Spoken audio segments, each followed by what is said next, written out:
स्क्रिनमा हेर त त्यो स्लाइड देखियो कि देखिएन? देखिरहेको ल यदि मेरो आवाज हरायो भने बिचैमा बोल्नु पर्यो भने अरू बेला म्युट राख्ने, बिचैमा बोल्नु पर्यो भने आवाज निकाल्ने काम गर्यो भने सजिलो हुन्छ है। ल हामीले त्यो नन प्यारामेट्रिक टेस्टहरु भित्र अन्तिमको एउटा टेस्ट फेरि एक्जाममा नि प्राय जस्तो एउटा क्वेशन यसबाट सोधेको जस्तो देखिन्छ क्वेशन कलेक्सन हेर्दा पनि, जस्तो यो काई स्क्वायर टेस्ट भन्ने बाँकी थियो जसमा थोरै ब्याकग्राउन्ड राखेको छ यहाँ। We have already studied about the various tests as Z test, T test and F test. अब यिनीहरुको बारेमा याद आउँछ? Z टेस्टमा के पढियो, T टेस्टमा के पढियो, F टेस्टमा के पढियो? यो भनेको सबै प्यारामेट्रिक टेस्टहरु थिए। अनि अझ चाहिँ जस्तो प्यारामेट्रिक टेस्ट भन्दा पछाडी नन प्यारामेट्रिक पनि धेरै पढेका थियौं हामीले। नन प्यारामेट्रिक टेस्टको पनि यो त लास्ट टेस्ट हो, अन्तिम युनिटका कर्मश हामी यहाँ लेख्ने बेला मैले प्यारामेट्रिक टेस्ट मात्र लेखेँ। नन प्यारामेट्रिक टेस्ट पनि हामी जस्तो run test, sign test, median test, मिन युटियु टेस्ट अनि कुर्सल वालिस टेस्ट गरेर अनि अन्तिममा काई स्क्वायर टेस्ट भन्ने बाँकी थियो। त्यो आफूले सरसर हेर्नु पर्यो, त्यहाँनेर त्यो गरिदिएका एक्जाम्पल अनुसारका एक दुईटा क्वेशनहरु गर्दै गर्दै जानु पर्यो है। तर अब फोकस त एक्जामै फेस गर्नको लागि त अब क्वेशन एक्जाममा आएका क्वेशन अनुसारका क्वेशन गरे पनि हामी चाहिँ त्यति असफल हुन्छौं जस्तो लाग्दैन। त्यही पनि हामी त्यो भन्दा थोरै बढी त जानु पर्यो। अब विशेष गरी यिनीहरु भुलिसकेको बाद तुरुन्त रिकभर गर्नु पर्यो। Z test, T test, F test. F test भित्र विशेष गरी 1A एनोभा र 2A एनोभा भन्ने थियो, त्यसबाट कहिलेकाहीँ लङ क्वेशन पनि सोध्थ्यो। These tests are made assumption about the population parameter, mean, standard deviation, correlation and proportion. अब यिनीहरु भनेको Z test, T test, F test भनेको मिनमा, स्ट्यान्डर्ड डेभिएसनमा, प्रोपोर्सनमा अनि कोरिलेसन कोएफिसिएन्टमा यसमा डिपेन्ड गर्छ। तिनीहरु प्यारामिटरहरु हुन्, त्यसकारण तिनीहरुलाई प्यारामेट्रिक टेस्ट भनिन्थ्यो। अब अहिले हामी पढ्ने यो काई स्क्वायर टेस्ट भनेको नन प्यारामेट्रिक टेस्ट, जसमा मिन, स्ट्यान्डर्ड डेभिएसन अनि प्रोपोर्सन यस्ता कुराहरु प्रयोग हुँदैन। Chi-square test is a non-parametric test because it depends only on the set of observed and expected frequencies. अब observed frequency र expected frequency मा डिपेन्ड गरेको हुन्छ। and degree of freedom, अब degree of freedom बिना त हामी tabulated value हेर्न सक्दैनौं। त्यसकारण अब यो chi-square को क्याल्कुलेटेड भ्यालु हामीले अब जहिले पनि हाइपोथेसिस टेस्टिङ पढ्दै गर्दाखेरि क्याल्कुलेटेड भ्यालु र टेबुलेटेड भ्यालु दुईटा भ्यालु भयो भने हामी कन्क्लुजनमा जान सक्छौं। क्याल्कुलेटेड भ्यालु निकाल्ने फर्मुला यस्तो छ ल, काई स्क्वायर भनेको o - e को whole square upon e, o भनेको अब्जर्भड भ्यालु, e भनेको एक्सपेक्टेड भ्यालु। यो सामान्य ब्याकग्राउन्ड भयो। अब यो इन्ट्रोडक्सनमा हामीले केही कुराहरु राख्न सक्छौं। यो कहिलेबाट सुरु भएको, यो किन राखिएको भन्ने कुराहरु छन्। यो त्यति धेरै इम्पोर्टेन्ट हाम्रो लागि नभएको हुनाले मैले हामीलाई जे चाहिन्छ त्यहाँ पुगे है। एप्लिकेसन चाहिएको हामीलाई खास, application of chi square test. यो भित्र तीनवटा पार्ट छ। काई स्क्वायर टेस्ट पनि हामीले पढ्नु पर्ने जम्मा तीनटा पार्ट छ है। Chi square test of goodness of fit, यो पहिलो टाइप भनेको यसले एट्रिब्युट्सहरु क्वालिटेटिभ डाटा मेजर गरेर टेस्टिङ गर्नु पर्यो भने काई स्क्वायर टेस्ट प्रयोग हुन्छ भन्न खोजेको है। यो गुडनेस अफ फिट भनेको छ, राम्रो नराम्रो त्यसलाई नाप्नु पर्यो, टेस्ट गर्नु पर्यो भनेपछि क्वालिटीमा गयो। टेस्ट अफ एसोसिएसन अर्थात इन्डिपेन्डेन्स अफ एट्रिब्युट्स, प्रवृत्तिको पनि नाप्नु के रे मेजर गर्नु पर्यो, त्यो पनि क्वालिटेटिभ डाटा सँगै रिलेटेड हुन्छ। अनि टेस्ट अफ होमोजेनिटी, होमोजेनिटी पनि यसले टेस्ट गर्छ भनेको यसले भ्यारिएन्ट टेस्ट पनि गर्छ। यो तीनटा पार्टलाई काई स्क्वायर टेस्ट प्रयोग गर्न सकिन्छ। अब आज त्यो मध्येको सबभन्दा सुरुको chi square test of goodness of fit भन्ने हामी सुरु गर्छौं। Chi square test of goodness of fit के छ? मेरो आवाज सुनिएको छ? एकजना बोल ल। सुनिरहेको छु सर। ल अब यो पहिलो टेस्ट हेर है, chi square test of goodness of fit. Chi square test of goodness of fit is used to test whether there is a significant difference between an observed frequency distribution and a theoretical that is expected frequency distribution भनेको यस्तो हुँदो रहेछ। यो chi square test of goodness of फिटले के test गर्छ भन्दाखेरि observe frequency र एक्सपेक्टेड फ्रिक्वेन्सीको सिग्निफिकेन्टली डिफ्रेन्ट छ या छैन भन्ने कुरा टेस्ट गर्छ भन्नु। अब्जर्भ फ्रिक्वेन्सी आफै दिएको हुन्छ हामीलाई क्वेसनमा, अब्जर्भ गरिसकेपछि आएको फ्रिक्वेन्सी। त्यसपछि हामीले आशा गर्न सक्ने फ्रिक्वेन्सी हामी माथि लेखेका थियौँ ओ माइनस ईको होल स्क्वायर बाई ई भनेर, त्यो फर्मुला लगाएर निकाल्छौँ। अनि अब्जर्भ फ्रिक्वेन्सी र एक्सपेक्टेड फ्रिक्वेन्सी एक्सपेक्टेड फ्रिक्वेन्सी भनेको ई हो, त्यहाँ त्यो त काई स्क्वायरको फर्मुला भयो अगाडि।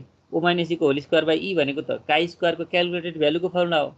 एक्सपेक्टेड फ्रिक्वेन्सी पनि हामीले निकाल्छौँ, निकाल्ने फर्मुला हामी तल अर्को स्लाइडमा राखेका छौँ। एक्सपेक्टेड फ्रिक्वेन्सी निकाल्छौँ, अब्जर्भ फ्रिक्वेन्सी दिएको छ। त्यसो भने अब्जर्भ फ्रिक्वेन्सी र एक्सपेक्टेड फ्रिक्वेन्सीको बिचको कतिको रिलायबिलिटी छ त, कतिको सिग्निफिकेन्सी छ, त्यो कुरा यो chi square test of goodness of फिटले टेस्ट गर्छ। अब टेस्ट गर्ने स्टेपहरू, अब हामीले क्वेसन सल्भ गर्ने हाम्रो अहिलेको त उद्देश्य त के हो त भन्दाखेरि कुनै क्वेसन दियो भने त्यसलाई कसरी सल्भ गर्ने। किन भन्दा अहिले हामीले फिल्डमा गएर डाटा लिएर त्यो डाटा एनालाइसिस गरेर यो टेस्ट लगाएर रिजल्ट निकाल भन्ने केस स्टडी हामीसँग छैन। त्यो भएको भए हामी केस स्टडी गर्दाखेरि क्लियर कट हुन्थ्यौँ। अहिले त्यो केस नभएको हुनाले हामीलाई क्वेसन दिन्छ, आफै बनाइदिएर आफै एजुम गरेर कुनै डाटा दिएर क्वेसन दियो भने त्यसको सोलुसन कसरी निकाल्ने भन्ने एप्रोच हुन्छ। त्यसकारण त्यो क्वेसनको सोलुसनमा जाने बेलामा हरेक रिसर्च क्वेसनको एन्सर दिँदै गर्दा जुनसुकै टेस्ट लगाउँदाखेरि पनि 6वटा स्टेप छ होला, त्यो याद गर्नु पर्यो। प्यारामेट्रिक होस् या नन प्यारामेट्रिक होस्, त्यसमा यी स्टेपहरू जस्तो सुरुमा नल हाइपोथेसिस भन्ने हुन्छ। हामीले त्यो कुरा ठिक छ भन्ने दाबी गऱ्यौँ भने त्यसलाई हामी नल हाइपोथेसिस भन्छौँ।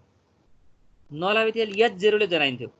There is no significance difference between अब्जर्भलाई एक्सपेरिमेन्टल फ्रिक्वेन्सी भन्छ and the expected theoretical frequency. भनेपछि अब्जर्भ फ्रिक्वेन्सी र थ्योरिटिकल फ्रिक्वेन्सीको बिचमा केही पनि अन्तर छैन भन्ने हाम्रो दाबी, भनेपछि एउटै छ भन्ने हाम्रो दाबी हुने भयो। त्यो चाहिँ हाम्रो एजुम्सन। नल हाइपोथेसिस भनेको रिसर्चरको एजुम्सन हो। अनि त्यसै अल्टरनेटिभ हाइपोथेसिस भनेको यसको विकल्पहरू के हुन्छ त भन्दाखेरि अब माथि केही पनि फरक छैन भन्ने मान्यो भने अब फरक छ भन्ने यसको विकल्प हुन्छ। यसको वैकल्पिक सोल्युसन के हुन्छ भन्दाखेरि त्यसलाई अल्टरनेटिभ हाइपोथेसिस भनिन्छ। अल्टरनेटिभ हाइपोथेसिस हामीले H1 ले जनाउँथ्यौँ।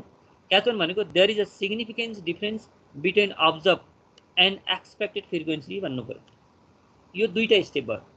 अब सुरुमा के गर्ने भन्दाखेरि तिनी दुईटा एक्सपेक्टेड र अब्जर्भ फ्रिक्वेन्सी बिचको केही पनि फरक छैन भन्ने नल हाइपोथेसिस, फरक छ भन्ने त्यसको वैकल्पिक उपाय अर्थात् अल्टरनेटिभ हाइपोथेसिस। स्टेप थर्डमा टेस्ट स्ट्याटिस्टिक्स अथवा यसलाई क्यालकुलेटेड भ्यालु भन्छ है। Calculated value of chi square test, जुन टेस्टमा छौँ त्यसैको क्यालकुलेटेड भ्यालु। जस्तो जेड टेस्टमा भए क्यालकुलेटेड भ्यालु अफ जेड हुन्छ, टी टेस्टमा भए क्यालकुलेटेड भ्यालु अफ टी हुन्छ। अहिले हामी काई स्क्वायर टेस्टमा छौँ, त्यसकारण calculated value of chi square. Chi स्क्वायरको क्यालकुलेटेड भ्यालु निकाल्ने फर्मुला के छ भन्दा समेसन ओ माइनस ईको whole square upon E. O भनेको अब्जर्भ फ्रिक्वेन्सी, ई भनेको एक्सपेक्टेड फ्रिक्वेन्सी। अब यहाँ एक्सपेक्टेड फ्रिक्वेन्सी निकाल्ने विभिन्न तरिकाहरू छन्। क्वेसन हेरिकन हामी एक्सपेक्टेड फ्रिक्वेन्सी निकाल्नु पर्ने हुन्छ। अब अब्जर्भ फ्रिक्वेन्सी क्वेसनले आफै दिन्छ, एक्सपेक्टेड फ्रिक्वेन्सी भयो भने त हामीले काई स्क्वायरको क्यालकुलेटेड भ्यालु निकाल्न सक्ने भयो। त्यसकारण एक्सपेक्टेड फ्रिक्वेन्सी निकाल्ने पहिलो एप्रोच सामान्य डाटामा एक्सपेक्टेड फ्रिक्वेन्सी भनेको summation O upon N, observe फ्रिक्वेन्सीको मिन हो अरे। समेसन ओ भनेको दिएको अब्जर्भ फ्रिक्वेन्सीको सम, उयो समेसन एक्स बाई एन जस्तो भयो कि। यो अर्डिनरी डाटाको लागि, सामान्य डाटाको लागि त्यहाँ रेसियो पनि दिएको छैन, कुनै बाइनोमियल फ्रिक्वेन्सी के binomial distribution, normal distribution, Poisson distribution पनि भनेको छैन, केही पनि भनेको छैन। सामान्य क्वेसन छ भनेपछि अर्डिनरी डाटामा एक्सपेक्टेड फ्रिक्वेन्सी निकाल्नको लागि समेसन ओ अपन एन गरेर निकालिन्छ। अब त्यसो होइन, सामान्य डाटा होइन भने त्यहाँ आफै थाहा भएको हुन्छ कि कहिले एक्सपेक्टेड फ्रिक्वेन्सी आफै तोकिदिएको हुन्छ, कहिले रेसियोमा दिएको हुन्छ, कहिले बाइनोमियल, पोइजन र नर्मल डिस्ट्रिब्युसन हामी प्रोबेबिलिटी डिस्ट्रिब्युसन पढेका थियौँ नि, हो त्यो कुराहरू त्यहाँ ल्याइदिएको हुन्छ। त्यो ल्याइदियो भने त्यही अनुसार हामी एक्सपेक्टेड फ्रिक्वेन्सी निकाल्न पनि सिकेका थियौँ। जस्तो बाइनोमियल फ्रिक्वेन्सीमा एन इन्टु बिएक्सआर भनेर हामी के गरेका थियौँ, एक्सपेक्टेड फ्रिक्वेन्सी निकालेका थियौँ। अनि एन इन्टु पिएनआर एनपिआर भनेपछि हामी त्यो पोइजन डिस्ट्रिब्युसनको निकालेको खोजेका थियौँ। हो त्यही अनुसार पहिलाको कुरा नि एकपटक रिभाइज गरेर एक्सपेक्टेड फ्रिक्वेन्सी निकाल्ने कुरा जान्नु पर्यो। यहाँ त्यही भन्छ ल, पहिलोमा ordinary डाटामा summation O upon n गर्ने सबैभन्दा सजिलो क्वेसन। दोस्रोमा यदि रेसियो र अर्थात् प्रोपोर्सन दियो भने रेसियो अर्थात् प्रोपोर्सनको आधारमा एक्सपेक्टेड फ्रिक्वेन्सी लेख्ने।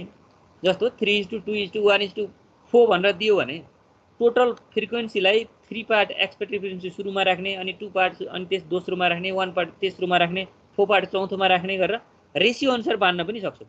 अनि कहिलेकाहीँ प्रोबेबिलिटी दिन्छ 0.1 0.2 0.3 छन् भनेपछि प्रोबेबिलिटी अनुसार पनि हामी एक्सपेक्टेड फ्रिक्वेन्सी निकाल्न सक्छौँ। केही पनि भनेन अब बाइनोमियल भन्ला पोइजन भन्ला नर्मल भन्नु यस्तो वर्डहरू आयो भने फेरि तिनीहरूले दिएको एक्सपेक्टेड फ्रिक्वेन्सीलाई हामी ई भनेर मान्छौँ। त्यही भएर यहाँ 3टा क्याटेगोरी देखियो एक्सपेक्टेड फ्रिक्वेन्सी निकाल्ने। कुन क्याटेगोरी हो भन्ने कुरा क्वेसन हेरेपछि मात्र थाहा पाउँछौँ हामीले। अब यो एक दुईटा हामी इक्जाम्पल पनि तल हेर्छौँ, इक्जाम्पल हेरेपछि अलिक क्लियर हुन्छ यो कुरा।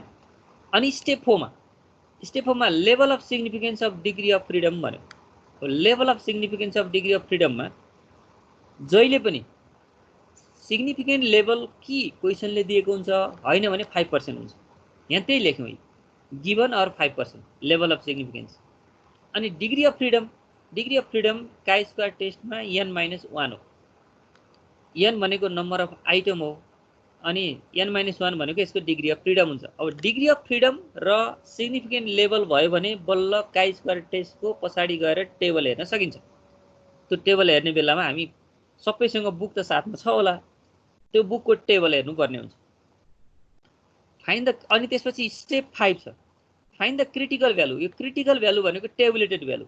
टेबलमा गएर भ्यालु हेर्नुपर्छ। कसरी भन्दा n-1 डिग्री अफ फ्रिडम र अल्फा लेभल अफ सिग्निफिकेन्स भएको बेलामा टेबुलेटेड भ्यालु कति हुन्छ भनेर हामी टेबलमा गएर भ्यालु हेर्छौँ। र अब अन्तिम स्टेप भनेको कन्क्लुजन हुन्छ।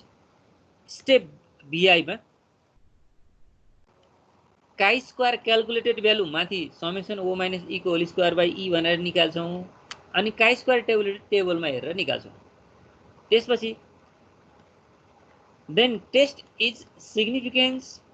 अब यहाँ के हुन्छ क्यालकुलेटेड भ्यालु टेबुलेटेड भ्यालु भन्दा सानो अथवा बराबर भयो भने हामीले गरेको एजुम्सन टेस्ट के हुन्छ सिग्निफिकेन्ट हुँदैन। टेस्ट सिग्निफिकेन्ट हुँदैन भनेको अर्थ हामीले गरेको एजुम्सन स्वीकारिन्छ भन्ने बुझ्नु। सिग्निफिकेन्स एरिया भनेको रिजेक्सन एरिया भएको हुनाले नट सिग्निफिकेन्ट या इनसिग्निफिकेन्ट भनेको मिनिङ हामीले एजुम्सन गरेको कुरालाई स्वीकार्यो भन्ने बुझ्नुपर्छ। त्यसकारण क्यालकुलेटेड भ्यालु टेबुलेटेड भ्यालु भन्दा सानो अथवा बराबर छ भने H0 एक्सेप्ट हुन्छ, हाम्रो नल आएपछि एक्सेप्ट हुन्छ, होइन भने H0 रिजेक्ट हुन्छ। H0 रिजेक्ट भनेको के हो त H1 एक्सेप्टेड हुन्छ भन्ने हो। यसको कन्क्लुजन हामीले यो टेबुलेटेड भ्यालु र क्यालकुलेटेड भ्यालु हेरेर हामी अगाडि बढ्छौँ। यहाँ अदरवाइज भनेको छ नि, अदरवाइज भनेको के त काई स्क्वायर क्यालकुलेटेड भ्यालु काई स्क्वायर टेबुलेटेड भ्यालु भन्दा ठुलो भयो भने के हुन्छ H0 रिजेक्ट हुन्छ, नत्र भने एक्सेप्ट हुन्छ। यो कन्क्लुजन लेख्ने स्टेप हो। अब यस अहिले हामीले माथि जे भन्यौ नि त्यो सबै प्रयोग गर्ने एउटा एक्जाम्पल हेरौँ। The following table gives the number of aircraft accidents that occur during the various days of a week. Test whether the accidents are uniformly distributed over the week भन्यो। अब यो के युनिफर्मली डिस्ट्रिब्युट छ, यसलाई test गर भनेको छ।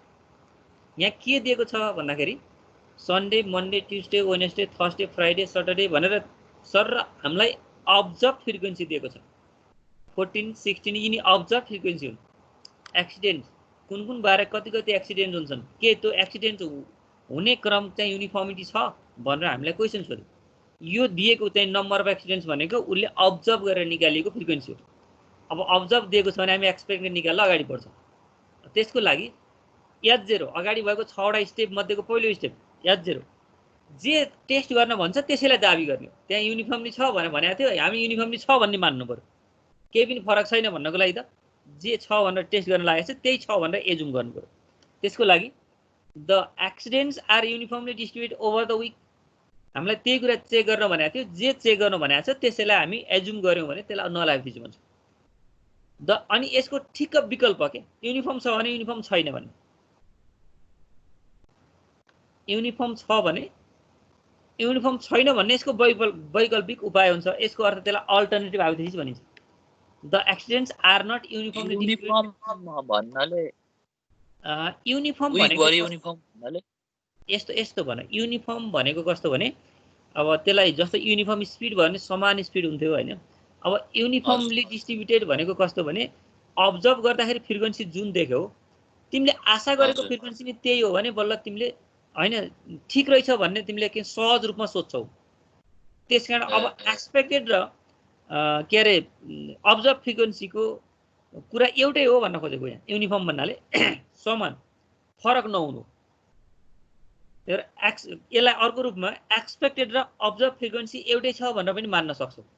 There is no significant difference expected frequency and observe frequency in the data of के हो एक्सिडेन्ट्स इन पर विक भन्न पनि सक्छौ।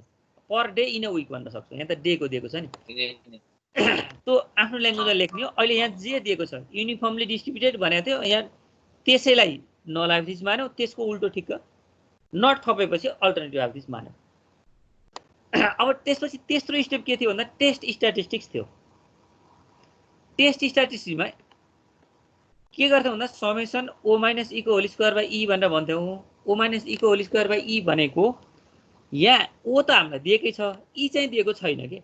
यसमा अरू केही पनि भनेको छैन। बाइनोमियल के अरे डिस्ट्रिब्युसन, पोइजन डिस्ट्रिब्युसन, नर्मल डिस्ट्रिब्युसनको कुरा नि गरेको छैन। अनि रेसियो कुनै प्रोबेबिलिटी पनि दिएको छैन। त्यसैले यसलाई अर्डिनरी डाटा भनिन्छ। अर्डिनरी डाटा भयो भने expected frequency summation O by N गरेर निकाल्ने भनेर त्यहाँ माथि एउटा स्टेपमा लेखिएको छ हो। त्यसकारण यहाँबाट एक्सपेक्टेड फ्रिक्वेन्सी निकाल्नु पर्यो। समेसन ओ भन्नाले त्यहाँ अब्जर्भ फ्रिक्वेन्सी दिएकै छ, समेसन ओ निकाल्यो। अब एन भनेको अब काउन्ट गरे यसलाई जस्तो 1 2 3 4 5 6 7 यो एन भनेको 7 हुने भयो। त्यसकारण यो एक्सपेक्टेड फ्रिक्वेन्सी 12 हरेकको लागि एक्सपेक्टेड फ्रिक्वेन्सी 12 भयो। त्यसैले अब्जर्भ फ्रिक्वेन्सी पनि कोलम हामी यहाँ सरर सार्यौँ, एक्सपेक्टेड फ्रिक्वेन्सी पनि हामीले निकालेको राख्यौँ। अब त हामीले निकाल्न सक्छौँ नि। ओ माइनस ई को होल स्क्वायर भन्ने ओ र ई भएपछि त यो कोलम आइहाल्ने भयो। अनि ओ माइनस ई को होल स्क्वायर अपन ई त्यो पनि क्यालकुलेटर हानेर निकाल्न सक्छौँ। त्यसैको समेसन निकाल्यौँ भने हामीलाई चाहिएको भ्यालु आउँछ। यो के हो त काई स्क्वायर भनेको समेसन ओ माइनस ई को होल स्क्वायर बाई ई भनेको जति आउँछ त्यो नै काई स्क्वायरको क्यालकुलेटेड भ्यालु थियो। यहाँ कति आयो 4.1665 भन्ने आयो। डेसिमल पछि 4वटा नम्बरहरू राख्नु है। Chi square tabulated value. अब अर्को स्टेप के थियो त सिग्निफिकेन्ट लेभल। यहाँ मैले त्यो सिग्निफिकेन्ट लेभल र डिग्री अफ फ्रिडम यहाँ छुट्याइन। सिग्निफिकेन्ट लेभल र डिग्री अफ फ्रिडम भनेको के हो त सिग्निफिकेन्ट लेभल भनेको कि दिएको हुन्छ होइन भने 5% हो। यहाँ दिएको छैन होला त्यो 5% लेखौँ। अनि डिग्री अफ फ्रिडम n - 1 हो। n भनेको यहाँ 7वटा दिनहरू काउन्ट गर्दाखेरि यहाँ सन्डेदेखि सटरडेसम्म थियो, n 7 थियो। त्यसमा डिग्री अफ फ्रिडम 6 अनि सिग्निफिकेन्ट लेभल 5%। 5% मा डिग्री अफ फ्रिडम 6 छ भने अब टेबुलेटेड भ्यालु हामी सबैसँग बुक छ होला। अब बुकको लास्टमा हेर त सबैले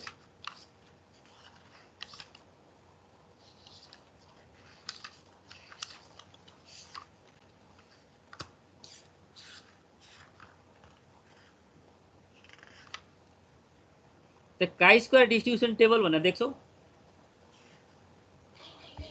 सर हो त्यो काई स्क्वायर डिस्ट्रिब्युसन टेबलमा यहाँ के भनेको छ भने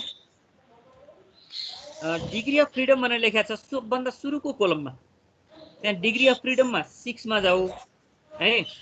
अनि माथि चाहिँ 0.10 0.05 0.02 0.01 छ नि हो। त्यो मध्ये 0.05 मा जानु पर्यो सिग्निफिकेन्ट लेभल। अब 0.05 मा जाने 6 केमा जाने डिग्री अफ फ्रिडम 6 भयो। त्यसको इन्टरसेक्टिङ पार्टको भ्यालु हेर त कति छ 12.592 हो। त्यही कुरा यहाँ लेखिएको छ हेर त। डिग्री अफ फ्रिडम र सिग्निफिकेन्ट लेभल भयो भने हामी टेबुलेटेड भ्यालु हेर्न सक्छौँ। जसको हातमा बुक छ उसले चाहिँ तुरुन्त हेरेर यो हेर्न सिक है। जस्तो मिराले भर्खर हेरिसक्यो कि अरूले पनि पक्कै हेर्यो होला हैन।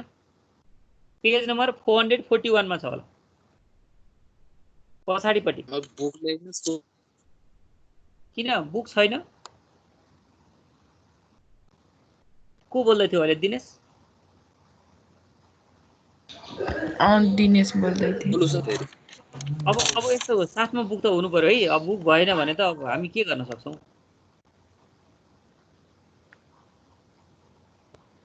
बुकमा हेर टेबल छँदैछ अथवा त्यो स्ट्याटिस्टिकल टेबल भन्ने एउटा बजारमा किने पनि पाइन्छ। त्यो लिएर बस। एक्जाममा पनि त्यो स्ट्याटिस्टिकल टेबल भनेर लएर जान पाउँछौ। त्यसबाट हेरे पनि हुन्छ। अब त्यो मेटेरियल त हुनु पर्यो है आफूसँग। अब त्यसरी हामीले 12.592 निकालिसक्यौँ भने अब माथि क्याल्कुलेटेड भ्यालु कति आयो हेरौँ त। Calculated value of chi square भनेको 4.1665 भन्ने आएको छ। अब यहाँनिर टेबुलेटेड भ्यालु कति आयो 12.592 आयो। अब कन्क्लुजन लेख्ने बेला क्याल्कुलेटेड भ्यालु टेबुलेटेड भ्यालु भन्दा सानो अथवा बराबर छ भने हामीले एज्युम गरेको कुरा एक्सेप्ट गर्छ भनेर माथि लेखेका थियौँ। त्यहाँदेखि यहाँ के भयो त क्याल्कुलेटेड भ्यालु टेबुलेटेड भ्यालु भन्दा सानो आयो किन भन्दा 4.1665 12.592 भन्दा सानो हुन्छ। त्यसै कारण सानो भयो भने हामीले सोचेको कुरा नै ठिक हो भन्ने यसले प्रमाणित गर्छ। हो त्यही कुरा डिसिजनमा लेख्ने। Since chi square calculated value is less than chi square tabulated value at 5% level of significance for 6 degree of freedom, then H0 is accepted, which means that H0 accept भनेको हामीले माथि H0 को ठाउँमा जे लेख्यौँ त्यो कुरा ठिक छ भन्ने हो। which means that the accidents are distributed over the uniformly distributed over the week भनेको छ। त्यो हाम्रो कन्क्लुजन हुने भयो। ल यो एउटा टाइपको क्वेसन यसरी हामी अगाडि बढाउन सक्दा रहेछौँ। अब्जर्भ फ्रिक्वेन्सी र एक्सेप्टेड फ्रिक्वेन्सी र अब्जर्भ फ्रिक्वेन्सी भयो भने यसरी फर्मुला लगाएर अगाडि बढ्न सक्ने भयो। यहाँ थोरै याद गर्नुपर्ने कुरा के छ एक्सपेक्टेड फ्रिक्वेन्सी निकाल्ने बेला क्याटेगोरी कुन क्याटेगोरीको क्वेसन हो त्यही अनुसार अगाडि बढ्नुपर्छ। ल अब यस्तै अझ एउटा इक्जाम्पल हेरौँ त। Genetic theory state that children having one parents of blood type M other of blood type N will always be of one of the three types M, Mn, N, and that the proportion of three types will on average be as 1:2:1. A report state that out of 300 children having one M parents and one N parents, 30% were found to be type M, 45% type Mn, reminder type N। Test hypothesis by chi square test भन्दै हो। ल अब माथि त मजाले observe frequency दिएको थियो। अब यहाँ अब्जर्भ फ्रिक्वेन्सी एक्सपेक्टेड फ्रिक्वेन्सी छुट्याउनु पर्यो आफूले। यहाँ 300 चिल्ड्रेन भन्ने उसले दिएको छ। 300 चिल्ड्रेन मध्ये यहाँ तीनटा टाइपको, पहिलो M टाइपको, दोस्रो N टाइपको अनि M र N दुईटै टाइपको भने यहाँ तीनटा टाइप हेर्न सक्ने भयो। तीनटा टाइपको डाटा रहेछ। तीनटा टाइपको डाटा मध्ये यो 300 चिल्ड्रेनमा अब्जर्भ फ्रिक्वेन्सी के हो त भन्दाखेरि 30% अफ 300 भनेको पहिला M टाइपको अब्जर्भ फ्रिक्वेन्सी हो अनि 45% अफ 300 भनेको Mn टाइपको फ्रिक्वेन्सी हो अनि रिमेनिङ भनेको छ नि 30% र 45% बाहेकको 100% पुर्याउनलाई कति पर्सेन्ट बाँकी रह्यो 30 + 45 भनेको 25 अब 75 भन्दा बाँकीको 25% अफ 300 भन्यो भने के हुन्छ N टाइपको डाटाको अब्जर्भ फ्रिक्वेन्सी भयो भनेपछि उले अब्जर्भ फ्रिक्वेन्सी पर्सेन्टेजमा दियो अनि एक्सपेक्टेड फ्रिक्वेन्सी रेशियोमा दिएको छ। फेरि 1:2:1 दिएको छ भने 300 लाई बाँड्नु पर्यो। अब 1:2:1 भनेपछि यहाँ टोटल रेशियो कति भयो 1 + 2 + 1 भनेपछि 4 हुने भयो भनेपछि 1/4 × 300 भन्यो भने एक्सपेक्टेड फ्रिक्वेन्सी अफ M हुने भयो अनि 2/4 × 300 भन्यो भने Mn को एक्सपेक्टेड फ्रिक्वेन्सी हुन्छ अनि 1/4 × 300 गर्यो भने N को एक्सपेक्टेड फ्रिक्वेन्सी हुन्छ। अब्जर्भ फ्रिक्वेन्सी पनि यही क्वेसन भित्र छ, एक्सपेक्टेड फ्रिक्वेन्सी नि यही क्वेसन भित्र छ भने अब हामीले अब्जर्भ र एक्सपेक्टेड फ्रिक्वेन्सी भयो भने त अगाडिको जस्तै समेसन O - E को होल स्क्वायर बाइ E भनेर लगायो भने क्याल्कुलेटेड भ्यालु आउँछ अनि टेबुलेटेड भ्यालुको लागि त N - 1 यहाँ N भनेको जम्मा तीनटा टाइप छ भनेपछि 3 - 1 2 डिग्री अफ फ्रिडम हुन्छ अनि सिग्निफिकेन्ट लेभल यसले दिएको छैन भने हामीले 5% राख्छौँ त्यसरी टेबुलेटेड भ्यालु निकाल्छौँ र कन्क्लुजन दिन्छौँ। अब त्यसो भने यसले के कुरा टेस्ट गर्न भनेको छ यो पत्तो लगाएर त्यसलाई हामी नल हाइपोथेसिसमा मान्छौँ। माथि के कुरा टेस्ट गर्नु भनेको छ एकचोटि सर र पढ्यो भने थाहा पाउँछ होला। अब यसको सोलुसन पार्टमा जाउँ। मैले अहिले यहाँ जे भने त्यही कुराहरू यहाँ प्रेजेन्ट हुन्छ।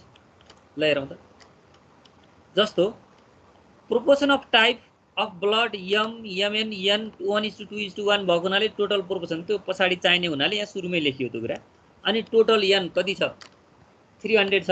टोटल नम्बर अफ चिल्ड्रेन हो यहाँ फ्यामिली लेखेछ अनि S not the given data support the genetic theory. अब दिएको डाटाले जेनेटिक थ्योरीलाई सपोर्ट गर्छ अथवा अब जेनेटिक थ्योरीको एक्सपेक्टेड फ्रिक्वेन्सी र अब्जर्भ फ्रिक्वेन्सीको बीचमा केही पनि अन्तर छैन भनेर लेखे पनि यसमा भ्यालिडै हुन्छ है। अनि त्यसै याचनमा the given data does not support the genetic theory. अब जेनेटिक थ्योरीलाई सपोर्ट गर्छ दिएको डाटाले भन्नु चाहिँ के हो नल हाइपोथेसिस, सपोर्ट गर्दैन भन्ने अल्टरनेटिभ हाइपोथेसिस।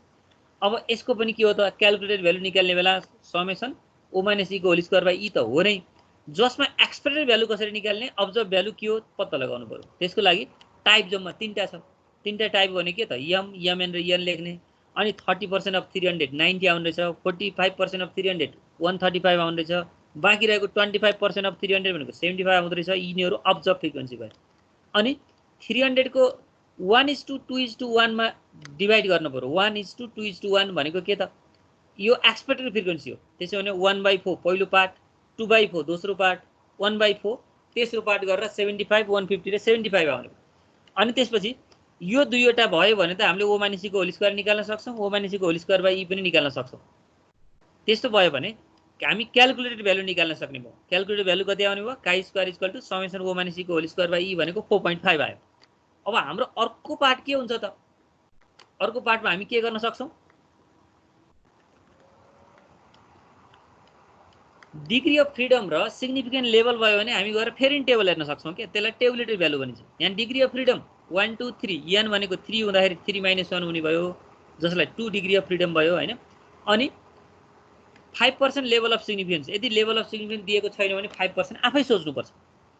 त्यसको लागि 5% लेभल अफ सिग्निफिकेन्समा 2 डिग्री अफ फ्रिडममा अघिको जस्तै टेबुलेटेड भ्यालु हेरौँ 5.991 आउँछ अरे, त्यो पक्कै पनि टेबल पछाडि गएर हेर्न सक्छ। अनि त्यसपछि 5.991 यो टेबुलेटेड भ्यालु भयो, 4.5 क्याल्कुलेटेड भ्यालु भयो।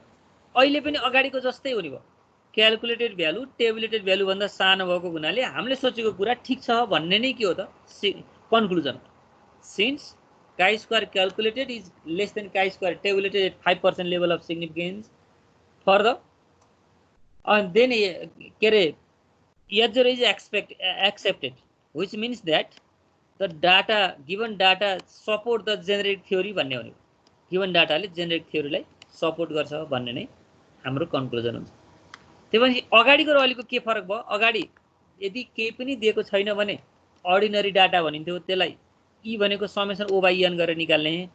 अब रेसियो दियो भने, प्रोपोर्सन दियो भने अब त्यति बेला यहाँ रेसियो र प्रोपोर्सनको प्रयोग गर्ने, अथवा यहाँ बाइनोमियल नर्मल र पोइजन डिस्ट्रिब्युसन दिएको छ भने n इन्टु बाइनोमियल डिस्ट्रिब्युसनको प्रोबेबिलिटी, n इन्टु बाइनोमियल डिस्ट्रिब्युसनको प्रोबेबिलिटी गरेर पनि निकाल्नु पर्ने हुन्छ।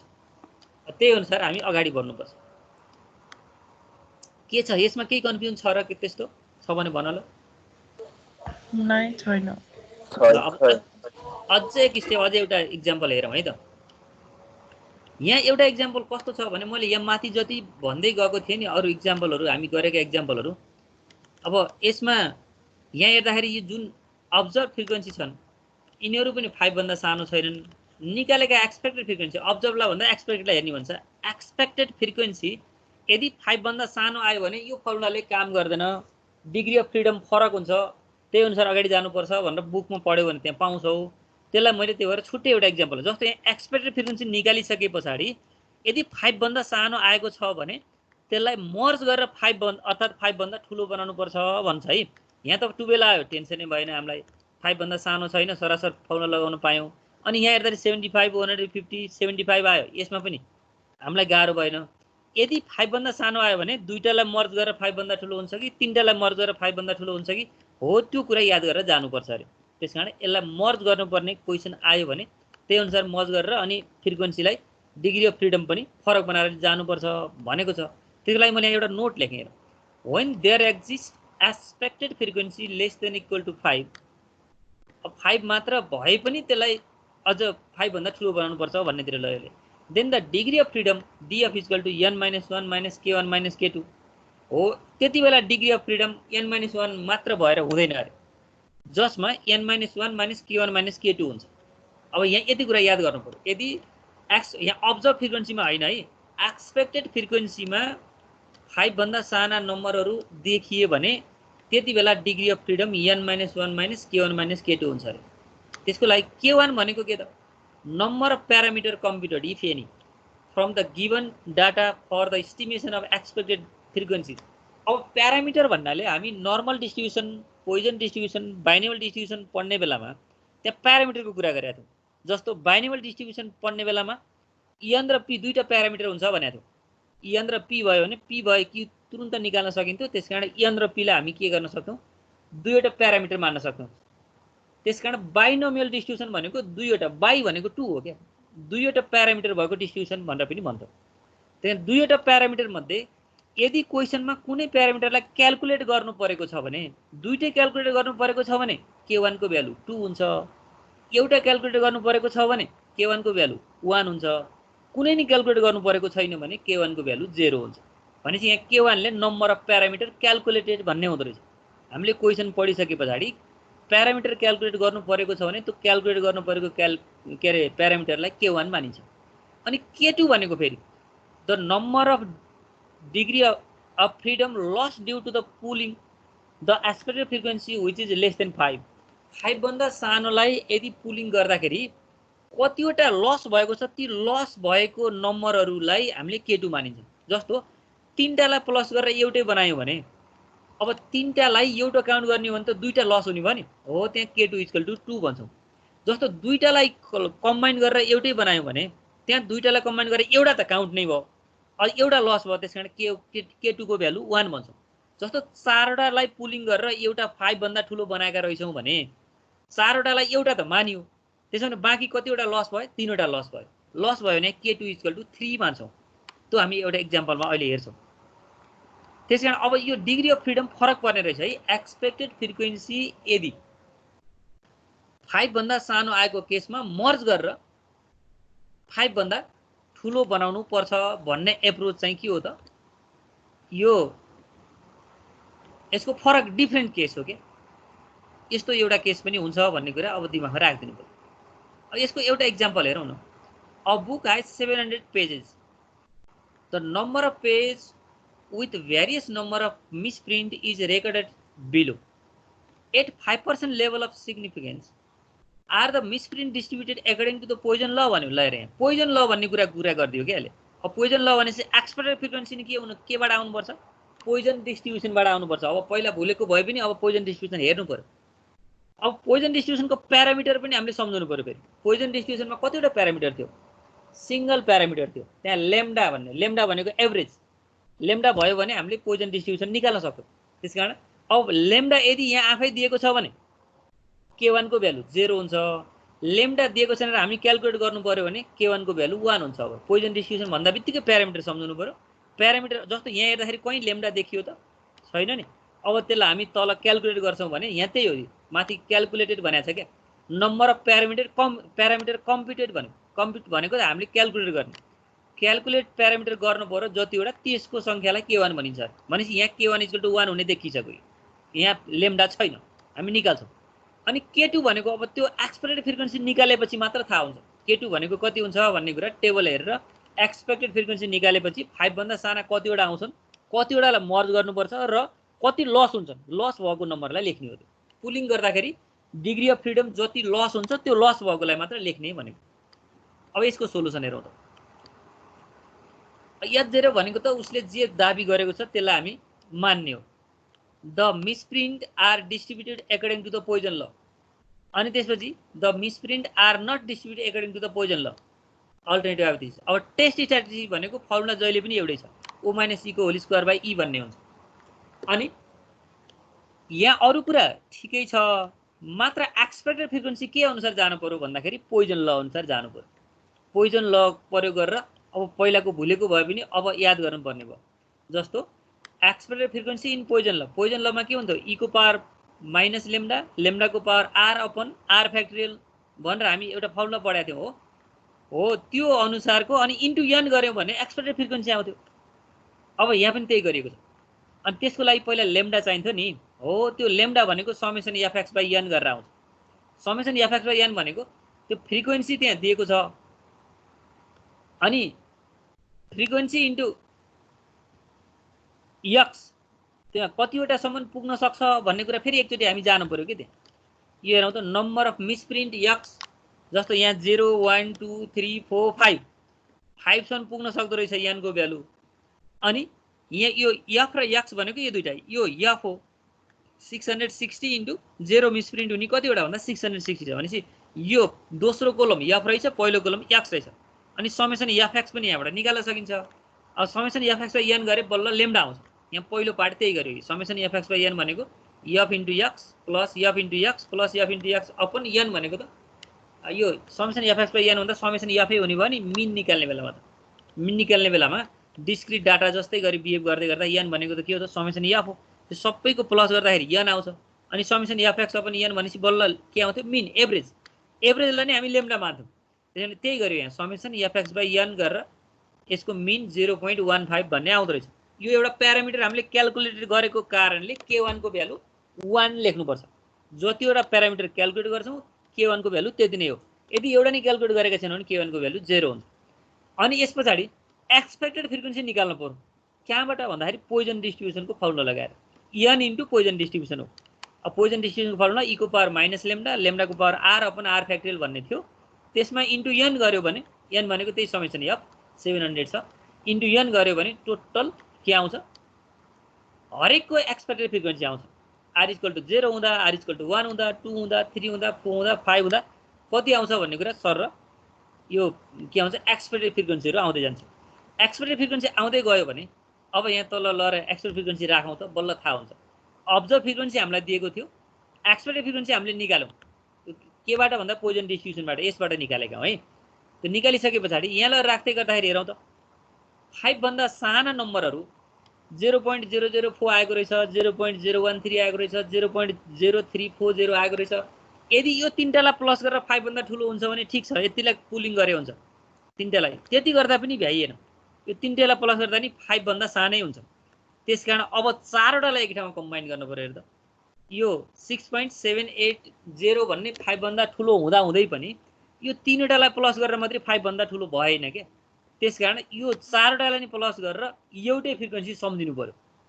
यसरी क्याल्कुलेट गर्नुपर्ने हुन्छ त्यसको लागि पहिला 616 70 ठीक छ अब एक्सपेक्टेड भ्यालुमा चाहिँ यी सानो भएको हुनाले यसलाई पुलिङ गर्दाखेरि सबैलाई प्लस गर्दा कति आयो 7.1334 यो सबै चारवटालाई एउटा सम्झिनु पर्यो एउटा सम्झेर बल्ल अगाडि जानु पर्यो कि अनि त्यसो भने यता चारवटाले एउटा सम्झिनु भने त यता अब्जर्भ फ्रिक्वेन्सी भने चारवटालाई एउटै सम्झिनु पर्यो त्यसो भने यो चारवटालाई प्लस गरेर 14 आयो यो चारवटालाई प्लस गर्यो के भनौ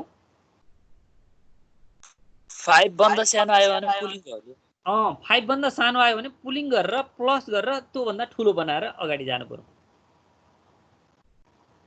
ल त्यसको लागि एक्सपेक्टेड फ्रिक्वेन्सी हेर्ने फेरि अब्जर्भ फ्रिक्वेन्सी हेरेको होइन हामीले एक्सपेक्टेड फ्रिक्वेन्सीमा 5 भन्दा सानो भयो भने पुलिङ गरेर 5 भन्दा ठुलो बनाउनको लागि चारवटा कम्बाइन गर्नु पर्यो त्यसको लागि अब क्याल्कुलेट गर्ने बेला त अब्जर्भ पनि कम्बाइन गर्नु पर्यो त्यसकारण यो अब्जर्भ कम्बाइन गर्दा 14 आधार चाहिँ एक्सपेक्टेडलाई मान्ने हो एक्सपेक्टेड फ्रिक्वेन्सीलाई कम्बाइन गर्दा यता कतिवटा हुन्छ आफै यता जति हुन्छ त्यति नै कम्बाइन गर्ने अनि त्यस पछाडि अब त हामीले ओ भनेको सुरुमा तीनटा पार्ट हुने भयो ल हेर ओ भनेको 616 70 र 14 हुने भयो अनि यतापट्टि 602.49 90.370 अनि 7.1334 यति तीनटा छन् भन्ने बिहेभ गरेर अगाडि जानु पर्यो अब त्यसकारण ओ माइनस सी को होल स्क्वायर निकालौँ ओ माइनस सी को होल स्क्वायर अपन ई निकालौँ यहाँबाट के आयो काई स्क्वायरको भ्यालु आउने भयो यस पछाडि 5% लेभल अफ सिग्निफिकेन्स भनेको छ हो यहाँनिर अब डिग्री अफ फ्रिडम फरक पर्छ ल डिग्री अफ फ्रिडममा n भनेको यहाँ कति थियो त हेर त सुरुमा n कति थियो 1 2 3 4 5 6 हामी योभन्दा अगाडि n - 1 डिग्री अफ फ्रिडम भनेको थियौँ नि यदि यसरी पुलिङ गर्नु पर्यो भने n - 1 - k1 - k2 हुन्छ k1 भनेको नम्बर अफ प्यारामिटर क्याल्कुलेटेड यहाँ माथि लेम्डा एउटा प्यारामिटर क्याल्कुलेट गरेर थियो त्यहाँ 1 राख्यौँ n भनेको 6 छ 1 त 1 भइहाल्यो k1 को ठाउँमा 1 राख्यौँ अब यो 3 कसरी आयो त ल 3 कसरी आयो भने यहाँ कतिवटा भ्यालु लस भएका छन् त पुलिङ गर्दाखेरि यहाँ हेर त 1 2 3 4 चारवटालाई एकै ठाउँमा बनाएर एउटा त काउन्ट गर्नु 3 एउटा लस भयो एउटा गरेर त्यसकारण जस्तो चारवटालाई एउटा त काउन्ट गर्यौ नि एउटा त लस भएको छैन त्यसैले यहाँ तीनटा त लस भयो नि हो त्यो k2 = 3 भनेको यो लस भएको डिग्री अफ फ्रिडम हो यो 3 राख्नुको कारण के हो त यहाँ लस भयो तीनटा हराएको थियो त्यसकारण यहाँ लएर यहाँ घटाइदियो त्यसैले यहाँ 1 डिग्री अफ फ्रिडम भएछ अब हामी पछाडि गएर 1 डिग्री अफ फ्रिडम अनि 5% लेभल अफ सिग्निफिकेन्स आयो के अरे हेऱ्यौँ भने त्यसको भ्यालु 3.841 आउँछ अरे त्यो पछाडि टेबलमा हेरौँ हेरिसकेपछि अब कन्क्लुजन दिउँ क्याल्कुलेटेड भ्यालु 11.504 आएको छ टेबुलेटेड भ्यालु 3.841 आएको छ क्याल्कुलेटेड भ्यालु टेबुलेटेड भ्यालु भन्दा ठुलो हुन्छ भने हामीले सोचेको कुरा हुँदैन भन्ने हुन्छ क्या हामीले जे दाबी गर्छौँ नि त्यसको उल्टो रिजल्ट ठिक हो भन्ने हो यहाँ त्यही कुरा लेख्यो chi-square calculated value is greater than chi-square tabulated value at 5% level of significance for 1 degree of freedom. It is significant. Significant भनेको के हो भन्दा हामीले सोचेको कुरा उल्टो भयो भन्ने हुन्छ. Hence H0 is rejected. हामीले H0 भनेको त हामीले सोचेको हो नि, हामीले दाबी गरेको नि, यो रिजेक्ट भयो. यो रिजेक्ट भयो भने के हुन्छ त भन्दाखेरि H1 एक्सेप्ट हुन्छ. H1 एक्सेप्ट भनेको के त? Which means that misprint are not distributed according to the Poisson law. Poisson law अनुसार डिस्ट्रिब्युटेड हुँदैन भनेर मैले यस्ता क्वेशनहरु 17 टा क्वेशन भएको एउटा बुकबाट मैले अब होमवर्क पठाइदिन्छु. यही हाम्रो केमा टिम्सको यो क्लासरुममा K1 पो भन्नु मलाई के भनौ K1 कसरी लेख्यो K1 भनेको जतिवटा प्यारामिटर क्याल्कुलेट गरिएको छ त्यो प्यारामिटरको संख्या, क्याल्कुलेट गरिएको प्यारामिटरको संख्या. यहाँ पोइजन भनेको छ नि, पोइजनमा जम्मा प्यारामिटर एउटा हुन्छ. त्यो पोइजन डिस्ट्रिब्युसन पढ्ने बेला याद गर्नु. पोइजनमा प्यारामिटर भनेको जम्मा ल्याम्डा हो. ल्याम्डा दिएको छ भने K1 भनेको 0. हामीले ल्याम्डा निकाल्नु परेको छ भने K1 भनेको 1. हामीले माथि निकालेका छौं नि, हेर त. ल्याम्डा भनेको समेसन f(x/n) यो क्याल्कुलेट कम्प्युटेड गर्यो. त्यसकारण यो एउटा प्यारामिटर निकालेको कारणले त्यहाँ कति लेख्यो 1 लेख्यो. हामीले निकाल्नु नपरेको भए 0 लेख्थ्यौं. अब यसैको ठाउँमा बाइनोमियल डिस्ट्रिब्युसन भनिदिएको भए बाइनोमियल डिस्ट्रिब्युसनमा दुईटा प्यारामिटर हुन्छ फेरि. n र p भन्ने प्यारामिटर हुन्. n र p मध्ये दुईटै निकाल्नु पर्यो भने यहाँ K1 भनेको 2 लेख्छौं. दुईटै निकाल्नु परेन आफै दिएको छ भने K1 भनेको 0 लेख्छौं. त्यो कुरा याद गर्ने. अब यहाँसम्म पुग्दा केही कन्फ्युजन छ? ल अब यही अनुसारका क्वेशन मैले त्यो उसमा होमवर्क पठाइदिन्छु. क्वेशन नि म आफै सिलेक्ट गरेर कम्तीमा 16-17 टा क्वेशनहरु यस्ता छन् रे त्यहाँ. मैले होमवर्क फ्रम 1 to 17 भनेको छु. यो 1 to 17 मैले पठाइदिन्छु. हाम्रो बुकको भन्दा अब अर्को कुनै हामीलाई दिएको टेक्स्ट बुकको, किन त अब हामी त्यो ठुलो बुक बोकेर क्लासमा जान नसकेका कारणले पो त नेपाली बुक किन आएको. अब त टेक्स्ट बुक नै पढ्यो भने. त्यही भएर मैले त्यो यासी गुप्ताको बाट नै के गर्दिन्छु, क्वेशनलाई एक्सट्र्याक्ट गरेर 1 देखि 17 सम्मको म पठाइदिन्छु. त्यो गरेदेखि नजानेको भोलि हेरौँ. अनि यो पनि पढ. के भन्यो? यो आज पढाएको नि पठाइदिनु भनेको. आज पढाएको भनेको यो के अरे स्लाइड. ल स्लाइड पनि म त्यही अपलोड गर्दिउँला. हाम्रो जुन क्लास छ नि, अब त्यहीँनिर अपलोड गर्दैछि हेर्न पाउँछ. पोस्ट गर्दैन होला. ल ठीक छ. हैन अझ चाहियो भने मैले त एमबीएस को लागि के गरिरहेको छु भन्दा युट्युब च्यानल खोलेर नै यो क्लासलाई मैले युट्युबमा अपलोड गरिदिएर उनीहरु जतिखेर मन लाग्छ त्यति बेला डाउनलोड गरेर मजाले सुन्न पाउने व्यवस्था गरिदिएको छु मैले. अब यदि हाम्रो त अब कोर्स सकिन लाग्छ त्यति धेरै गरिराख्नु नपर्ला. चाहियो भने भर्खरको भिडियो पनि युट्युबमा अपलोड गरिदिन सकिन्छ. हुन्छ. ल अब आज कति जना उपस्थित भयो त?